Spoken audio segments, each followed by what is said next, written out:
Martinsburg, Daisy Hill, Indiana.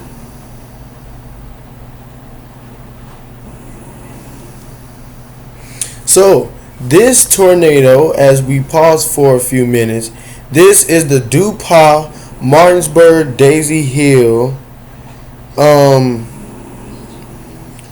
Indiana tornado.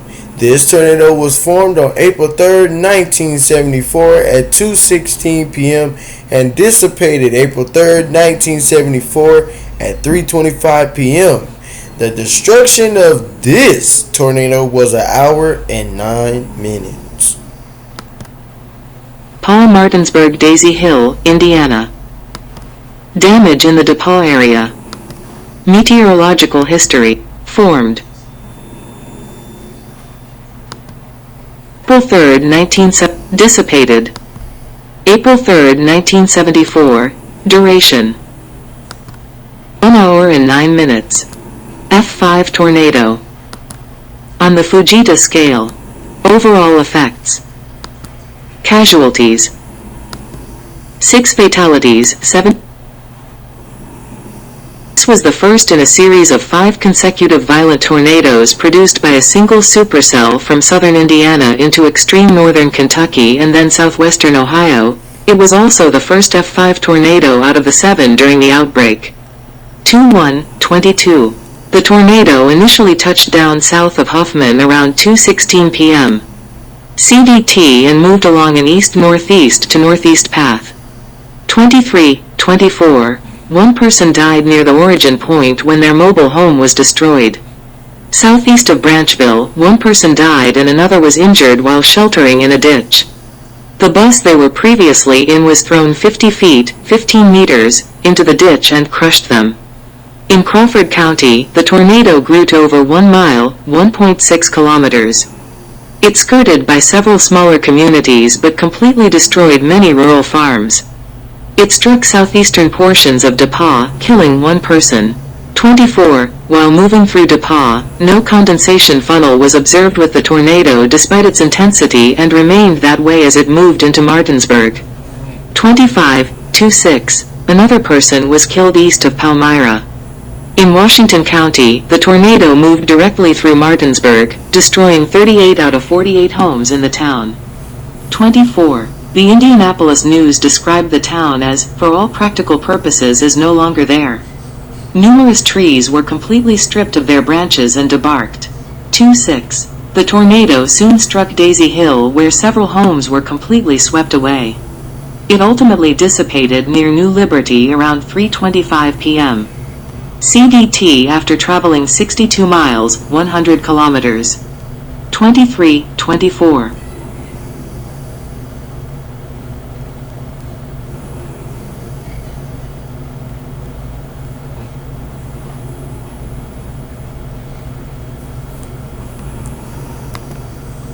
Decatur, Illinois. Alright, y'all. So here is the next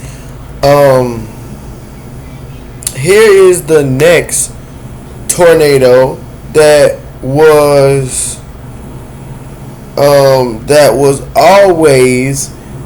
was rated F3. This is the Decatur, Illinois tornado. Decatur, Illinois. Meteorological history.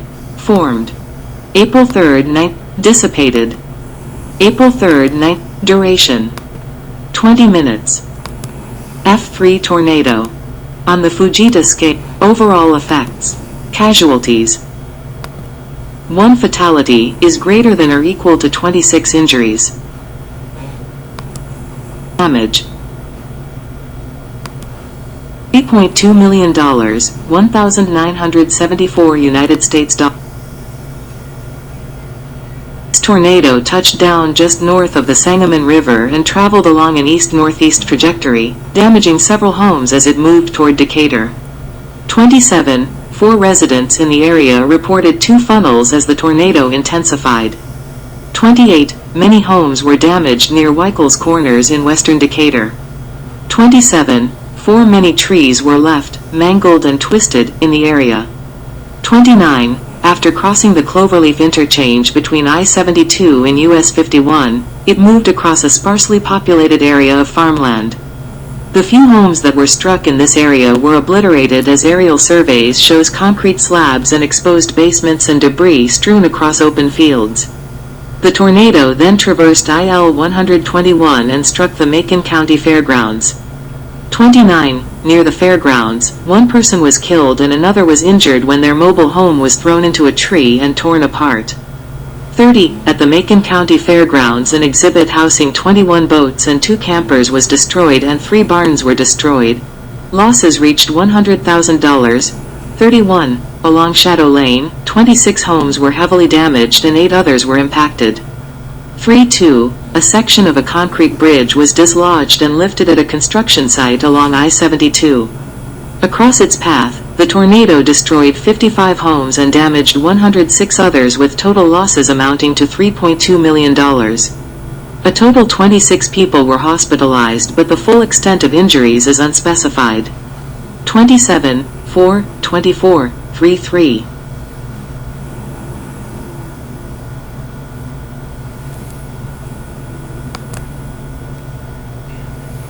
Tornado struck Decatur without warning around 2:45 p.m.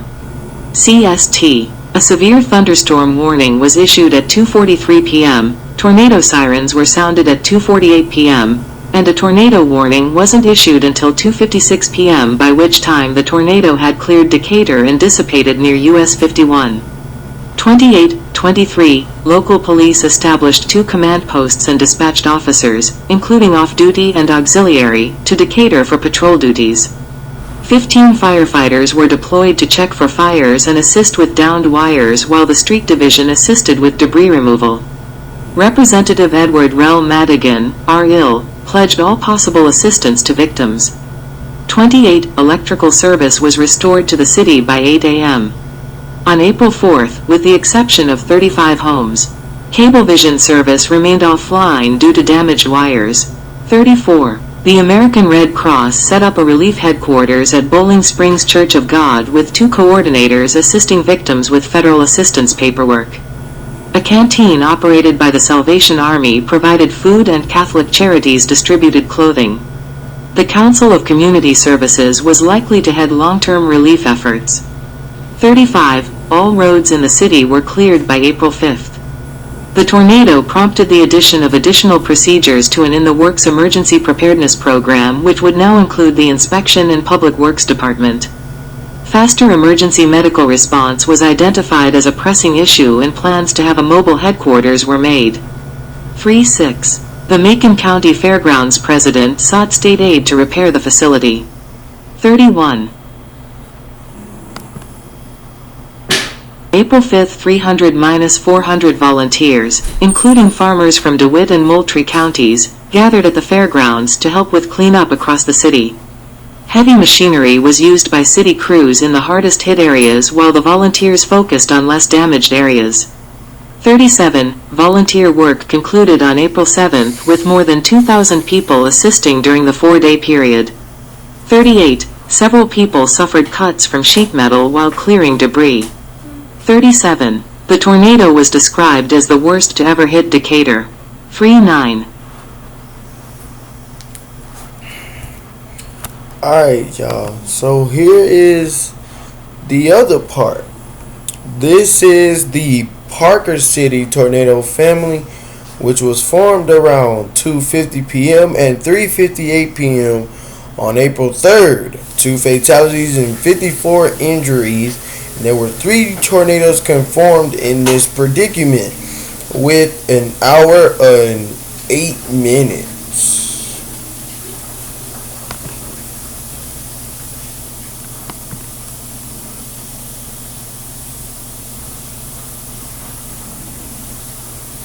These 3 tornadoes in east-central Indiana were part of the 7th tornado family described by Abbey and Fujita 1981. 3. Agee et al. 1976 described it as a Type 2A family, indicating cyclical tornadoes that turn left as a new tornado forms. Twin circulations rotated around within the supercell as the tornadoes formed and dissipated. 40. Observations of the storm indicated a broad wall cloud with a smaller pedestal cloud extending down throughout its existence. A clear condensation funnel was not always observed, but the pedestal cloud would periodically descend and merge with debris clouds rising from the ground. Agee et al., 1976, estimated the condensation funnel to have reached 330 yards, 300 meters, at the ground with damaging winds extending 3,000 feet, 1,000 yards. 41. The parent supercell was initially observed over central Indiana, with a funnel cloud sighted around 2:15 p.m. CDT to the northeast of Bloomington in Monroe County. A larger funnel cloud was observed over Johnson County from 2:20 to 2:30 page, MCDT. 27, 5:42, at 2:50 p.m. CDT, the first tornado of the family touched down near Fairland in Shelby County. 4:23. The tornado struck Fountaintown, destroying 11 homes. 25 people were injured, 5 of whom required hospitalization. 45. It continued along a northeast to north-northeast path into Hancock County and struck Stringtown around 3:07 p.m. CDT. A church had its roof torn off, 5 homes were damaged, and a bus was lofted into a tree. 4:6. The tornado subsequently dissipated at 3:10 p.m. CDT after traveling 17 miles, 27 kilometers. It was rated F3 at its peak. 23. The storm data publication states this tornado was larger than the subsequent F4 tornado, with a width of 1 mile, 1.6 kilometers, 27. Grazalus lists a mean width of 400 yards, 370 meters. 4:4. The tornado hooked left and dissipated. A new tornado formed farther east at 3:02 p.m. CDT to the southwest of Charlottesville in Hancock County. 23:43. It initially moved on a northeast trajectory and the O'Neill Trailer Court about 2 miles, 3.2 kilometers, south of Charlottesville along the Hancock-Rush County line. All 11 mobile homes were obliterated, 47, with debris scattered up to 1 mile, 1.6 kilometers, away. Only bent frames of 2 and part of a third were found while the remainder were completely swept away. At least 7 people were injured here, many found in ditches across the street. East of Charlottesville along US 40, a 2-story brick home was leveled with only the entry steps left behind. 48. Heading toward Knightstown, it abruptly turned more to the north and bypassed the town to the west, resulting in damage to only a few homes. As it continued across southwestern Henry County, it struck a truck stop near I-70 and in 109 before traversing rural farmland. 49. 2 vehicles, one being a semi-trailer, were thrown from I-70. 50. Farmsteads were entirely leveled and trees were uprooted. 49. Damage across Rush County was estimated at $5 million. 47. It then moved directly through Grant City in Henry County, destroying 11 of the town's 25 homes and damaging the rest. 4 people were injured in the community.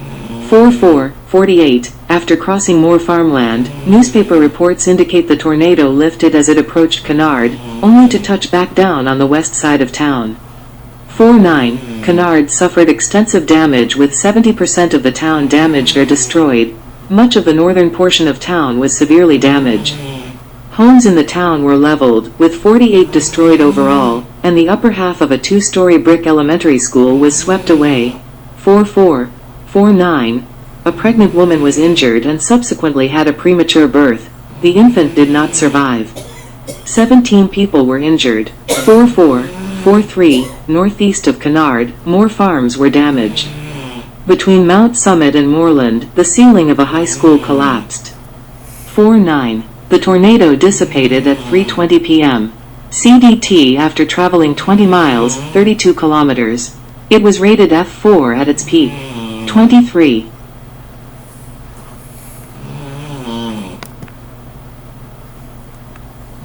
Final tornado originated near US 35 around 3:35 p.m. CDT and traveled north-northeast. 23:25, 43, between Parker City and Farmland along State Route 32, The tornado reached a width of 1 mile, 1.6 kilometers, and featured 4 vortices circulating around each other. 2542, based on video evidence, Grazalus approximated the tornado may have had winds of 210 miles per hour, 340 kilometers per hour, aloft within one of the vortices.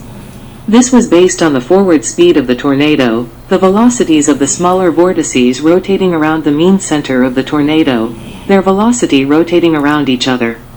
51. In this area, the Monroe Central Junior-Senior High School, a large, steel-reinforced building, was mostly destroyed. 25. The Muncie Star stated, "A greater tragedy was avoided, as hundreds of students were dismissed to go home just 20 minutes before the tornado struck. Only the principal and several teachers remained, taking refuge in the boiler room. All east-facing walls and large portions of the roof of the school collapsed. 9 cars were thrown into the building from the parking lot. Damage to the school alone was estimated at $3-7 million. On the other side of State Route 32, 5 homes were destroyed and 14 others were damaged. 52. 1 person was killed here. Throughout the path, wide swaths of trees were stripped of their branches and debarked. 44. The tornado dissipated at 3:58 p.m. CDT. After traveling 22 miles, 35 kilometers, it was rated F4 at its peak. 23. Collectively, the tornadoes killed 2 people, injured 54, and inflicted well over $10 million in damage. 53-54.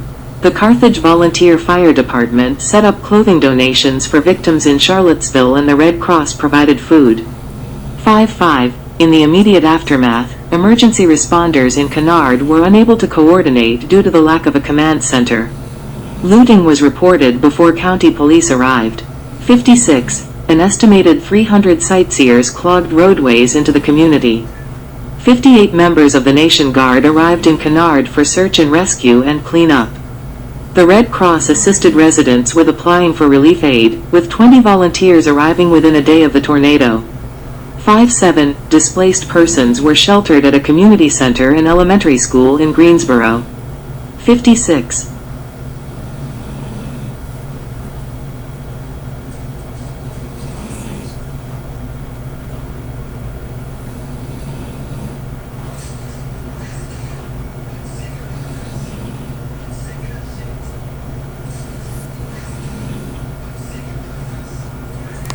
Alright, so here is the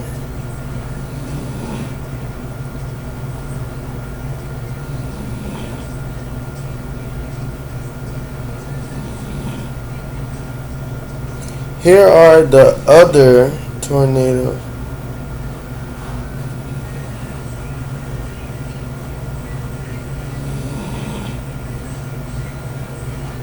Alright, so here are the other 2 upcoming tornadoes. Here's first the Hanover Madison, Indiana tornado. This tornado was rated F4 and it was 47 minutes. The other tornado is the Hardinsburg, Brandenburg, Kentucky F5, which was rated 52 minutes.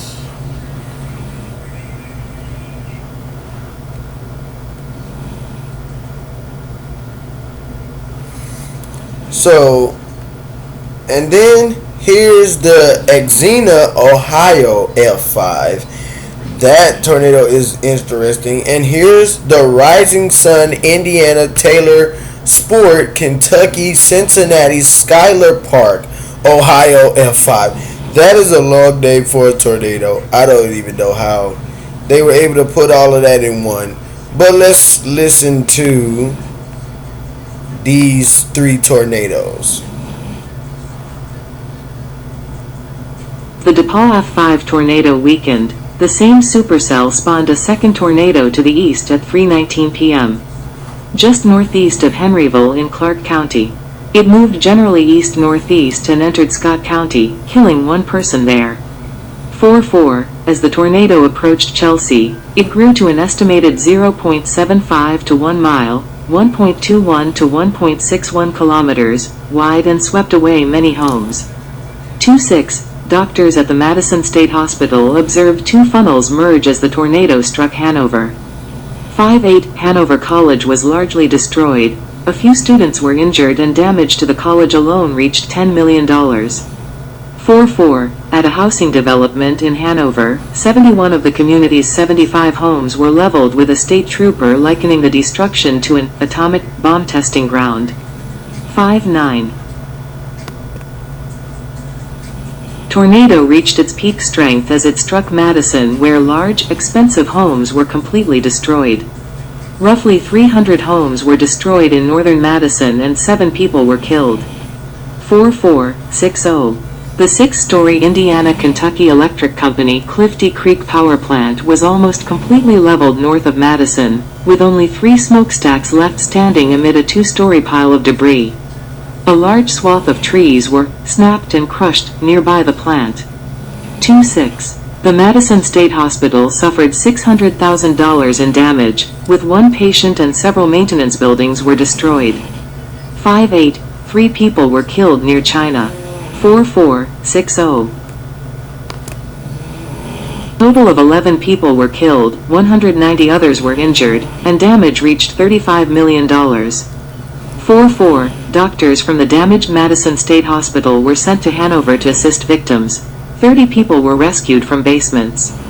The hospital provided shelter for 29 residents. 5-8-6-1.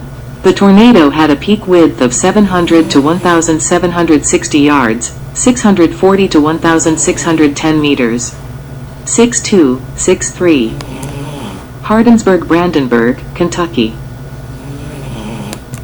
Alright, so this is the other tornado.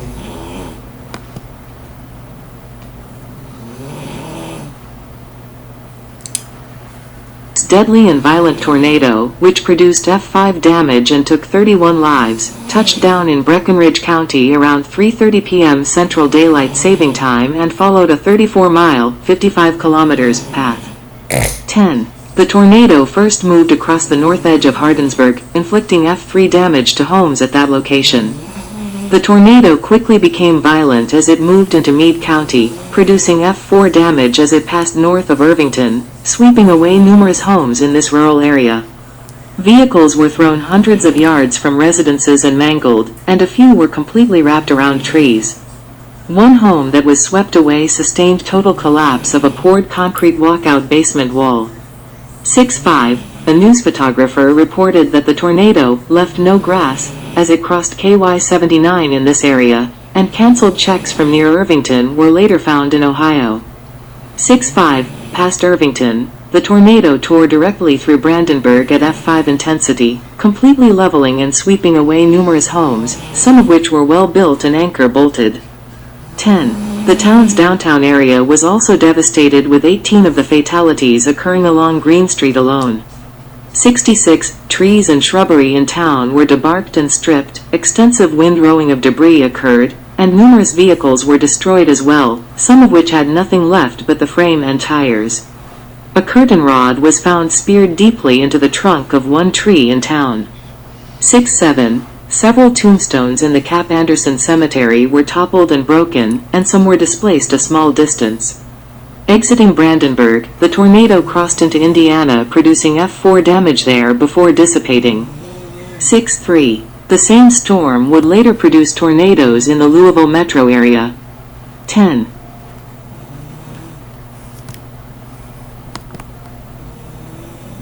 The tornado struck on April 3, 1974. Many of the Brandenburg residents at that time had also experienced a major flood of the Ohio River that affected the area in 1937, as well as numerous other communities along the river, including Louisville and Paducah.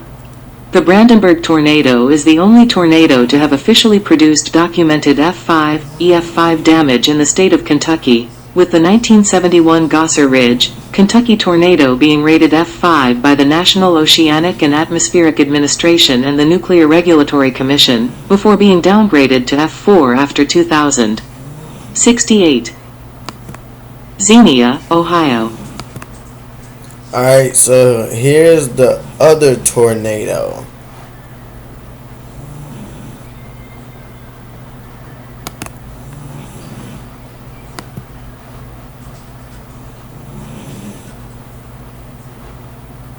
Tornado that struck the city of Xenia, Ohio stands as the deadliest individual tornado of the entire outbreak, killing 32 people and destroying a significant portion of the town. 10. The tornado formed near Bellbrook, Ohio, southwest of Xenia, at about 4:30 p.m. Eastern Daylight Saving Time. It began as a moderate-sized tornado, then intensified while moving northeast at about 50 miles per hour, 80 kilometers per hour. The tornado exhibited a multiple vortex structure and became very large as it approached town. The massive tornado slammed into the western part of Xenia, completely flattening the Windsor Park and Arrowhead subdivisions at F5 intensity, and sweeping away entire rows of brick homes with little debris left behind in some areas. Extensive windrowing of debris occurred in nearby fields. 6-9. When the storm reached central Xenia at 4:40 p.m., apartment buildings, homes, businesses, churches, and schools including Xenia High School were destroyed. Students in the school, practicing for a play, took cover in the main hallway seconds before the tornado dropped a school bus onto the stage where they had been practicing and extensively damaged the school building. 10:70, several railroad cars were lifted and blown over as the tornado passed over a moving Penn Central freight train in the center of town. 71, it toppled headstones in Cherry Grove Cemetery, then moved through the length of the downtown business district, passing west of the courthouse, which sustained some exterior damage. Numerous businesses in downtown Xenia were heavily damaged or destroyed, and several people were killed at the A&W Root beer stand as the building was flattened. Upon exiting Xenia, the tornado passed through Wilberforce, heavily damaging several campus and residential buildings of Wilberforce University. 71, Central State University also sustained considerable damage, and a water tower there was toppled. Afterwards, the tornado weakened before dissipating in Clark County near South Vienna, traveling a little over 30 miles, 48 kilometers. A total of 32 people lost their lives in the tornado, and about 1,150 were injured in Xenia, several of whom took proper shelter.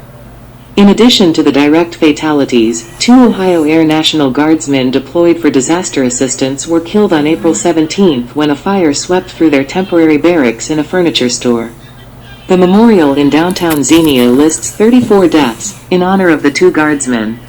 7-2, 7-3. About 1,400 buildings, roughly half of the town, were heavily damaged or destroyed. Damage was estimated at $100 million United States dollars, $471.7 million in 2013 dollars. 74. Dr. Ted Fujita and a team of colleagues undertook a 10-month study of the 1974 super outbreak. Fujita initially assigned the Xenia tornado a preliminary rating of F6 intensity plus or minus 1 scale, 75, before deeming F6 ratings inconceivable.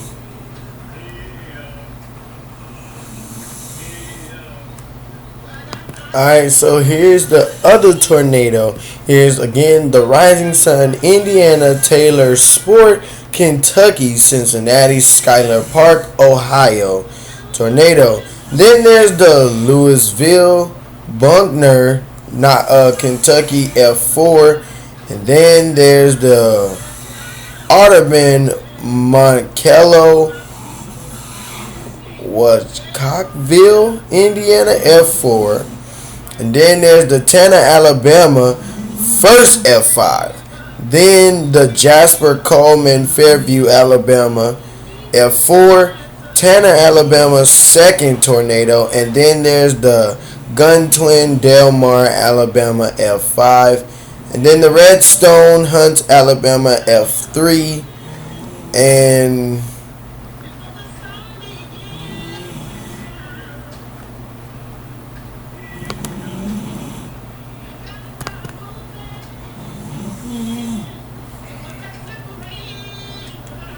This small and violent tornado was part of a series of tornadoes that earlier struck portions of southern Indiana from north of Brandenburg, Kentucky, into southwest Ohio.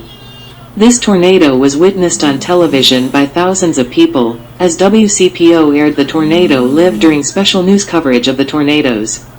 7-3, 7-6, It began shortly before 4:30 p.m. Central Daylight Saving Time or 5:30 p.m. Eastern Daylight Saving Time in southeastern Indiana in Ohio County north of Rising Sun near the Ohio River. It then traveled through Boone County, Kentucky, producing F4 damage in the Taylorsport area before crossing the Ohio River a second time into Ohio. Here, the tornado reached F5 intensity as it slammed into Sailor Park, 77. At a further inland area of Sailor Park, the tornado maintained F5 intensity as numerous homes were swept away at a hilly area near a lake, with only bare slabs remaining. NWS surveyors noted that a pickup truck in this area was carried a half block over the roofs of 5 homes before being smashed to the ground. 7-8. The tornado took 3 lives and injured 210, with 190 of the injuries were in Hamilton County, Ohio alone. 7-9. It was considered the most photographed tornado of the outbreak. 7-6-10. This tornado dissipated west of White Oak, but the same thunderstorm activity was responsible for 2 other tornado touchdowns in the Lebanon and Mason areas. The Mason tornado, which started in the northern Cincinnati subdivisions of Arlington Heights and Elmwood Place, was rated F4 and took 2 lives, while the Warren County tornado was rated an F2 and injured 10.